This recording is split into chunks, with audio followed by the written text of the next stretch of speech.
I'll quickly show you how to isolate layers in Affinity Photo, but this also applies to all of the Affinity apps in general.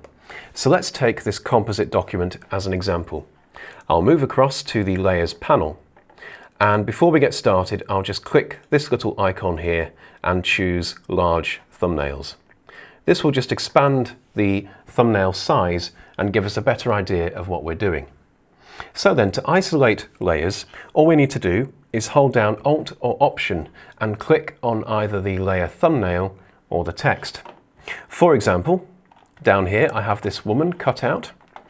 If I Alt or Option click on the relevant layer, it will then isolate that layer. Okay?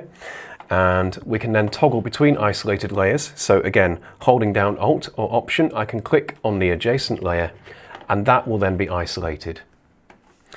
Layer isolation isn't just for composite cutout elements either. You can use it on full resolution images.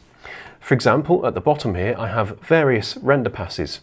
Again, I can isolate these, and you can see that the various blending options that I've applied to these layers will also preview.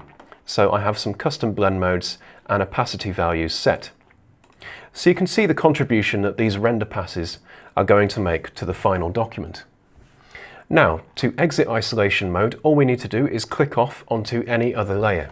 So for example, I can click the layer above the layer I had isolated, and I then get my full document view back. So layer isolation is also great for when it comes to masking. For example, in the background here, I have this tree, okay, and I can isolate it on the Layers panel. So you can see I've applied a mask to hide it from this area. But also we can visualize a mask in its black and white form by isolating the mask too. So I'll Alt or Option click on the mask, and you can see here the black areas are where I'm hiding parts of the tree. So we can see this mask isn't entirely tidy. There's a little bit of spill up here, which means I can use my paintbrush tool, set the color to white, and just tidy up that mask. And again, when I want to exit isolation mode, I can just click onto any other layer, for example, the tree, and I'm back to my full document view. And of course, we can visualize masks not just on mask layers, but also on adjustment and live filter layers. For example, this white balance adjustment has its own mask, which means I can Alt or Option click to isolate and see the mask in its black and white form. And again, finally, just click onto any other layer to exit isolation mode.